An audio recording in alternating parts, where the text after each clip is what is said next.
السلام علیکم ورحمۃ اللہ وبرکاتہ. آنی کیا حال ہے؟ وعلیکم السلام ورحمۃ اللہ وبرکاتہ. الحمدللہ سب خیریت. تو آج میں پوچھنے والی تھی کہ آج ہم لوگ کیا ڈسکس کرنے والے ہیں. آج جو ہم بیٹھے ہیں ابھی ڈنر کے بعد، تو ہم لوگ اب کیا کس ٹاپک پہ آج ڈسکس کریں گے.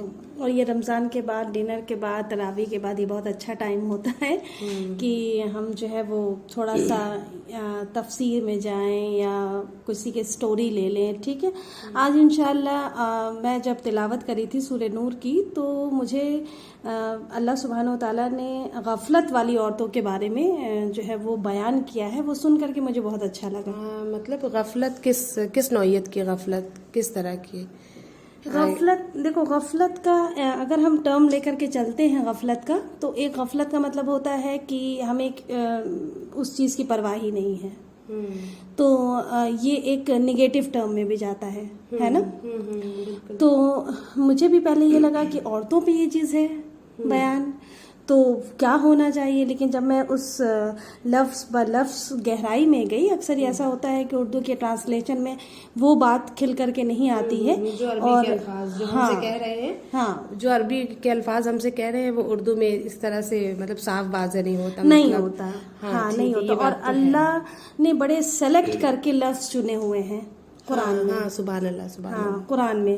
تو جب ہم ان لفظوں کی گہرائی میں جاتے ہیں اور ان کو ڈکشنری سے اور یا قرآنک ڈکشنری سے جب آپ اس کے روٹ ورڈ میں جاتے ہیں، تب جب آپ کو جا کر کے اس کی میننگ پتہ لگتی ہے، تو واقعی میں آپ شاکڈ ہو جاتے ہیں. پھر ہمیں اللہ سبحانہ و تعالیٰ کی بات جو ہے وہ سمجھ میں آتی ہے. تو یہ آیت ہے آنی سورہ نور کی آیت نمبر 23 ہے. تو جو ہے وہ یہ آیت اس طریقے سے ہے. بسم اللہ الرحمن الرحیم. ان الذین یرمون المحصنات الغافلات المؤمنات لعنوا فی الدنیا والآخرۃ ولہم عذاب عظیم. سبحان اللہ. اس میں جو اردو ابھی میرے سامنے ہے، اور میں اردو کا ٹرانسلیشن میں نے اس لیے بھی نکالا ہے کہ تاکہ لوگ اردو میں ہی، یوزولی ہمارے انڈیا میں ہوتا ہے کہ لوگ اردو کی ہی ٹرانسلیشن زیادہ پڑھتے ہیں. ٹھیک ہے نا آنی؟ ہاں بالکل. ہاں تو اردو کی ٹرانسلیشن ایک بار میرے خیال سے پڑھ دینی چاہیے، پھر اس کی تفسیر میں جائیں. ہاں.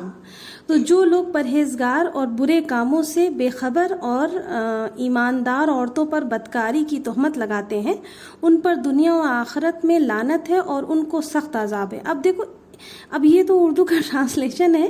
اکثر اسی طریقے سے جن اسکالرس نے بھی جو ہے وہ ٹرانسلیشن کیا ہے اردو میں، تھوڑا بہت فرق آتا ہے. تو اب ہم ٹرانسلیشن پہ جائیں گے ہی نہیں، ہم ڈائریکٹ انشاءاللہ عربی کے ہی ورڈ کو سمجھنے کی کوشش کریں گے. تو اس میں سب سے پہلا جو ہے میں ایک بار پھر سے پڑھ لیتی ہوں. ان الذین یرمون المحصنات الغافلات المؤمنات. بس یہاں تک ابھی ہم لیں گے. ٹھیک ہے. تو دیکھو، اس میں لکھا ہے کہ ان الذین، ٹھیک ہے، یرمون المحصنات الغافلات المؤمنات. اس میں جو 3 کیٹیگری ہے عورتوں کی، کہ ایسی عورتیں، ٹھیک ہے، ایسی عورتیں جو بہت سیدھی سادی ہیں، محسن عورتیں ہیں. ٹھیک ہے. پھر اس کے بعد لفظ آتا ہے غافلات، غفلت والی ہیں. ٹھیک ہے. پھر اس کے بعد آتا ہے مومنات. اچھا، چونکہ یہ آیت جو ہے وہ عائشہ رضی اللہ، اوپر جتنی بھی آیتیں گزری ہیں اس میں عائشہ رضی اللہ تعالیٰ عنہا کی سٹوری بیان ہے، اور اللہ سبحانہ و تعالیٰ نے ان پہ جو الزام لگا تھا، اللہ سبحانہ و تعالیٰ نے ان کے الزام کو مٹایا ہے. اور پھر اور میں ایک دم جنرل ایک لفظ میں کہہ رہی ہوں، آسان لگا، اللہ سبحانہ و تعالیٰ نے مومن مرد اور عورت کی بھی کلاس لی ہے، اور جنہوں نے تہمت لگایا منافق، ان کی بھی کلاس لی ہے. اللہ سبحانہ و تعالیٰ نے سمجھانے کی کوشش کی ہے. تو وہ بہتان کا تھا. تو یہاں پر بھی اللہ سبحانہ و تعالیٰ کا اشارہ عائشہ رضی اللہ تعالیٰ عنہا ہی کی طرف ہے، لیکن اس سے یہاں پر باقی ساری بھی عورتوں کی طرف ہے. اب یہاں جو عورتوں کی 3 کیٹیگری ہوتی ہے، محسنات، غافلات اور مؤمنات. تو دیکھو، اس میں محسن وہ عورتیں جو محسن ہیں، وہ عورتیں جو غفلت میں ہوتی ہیں.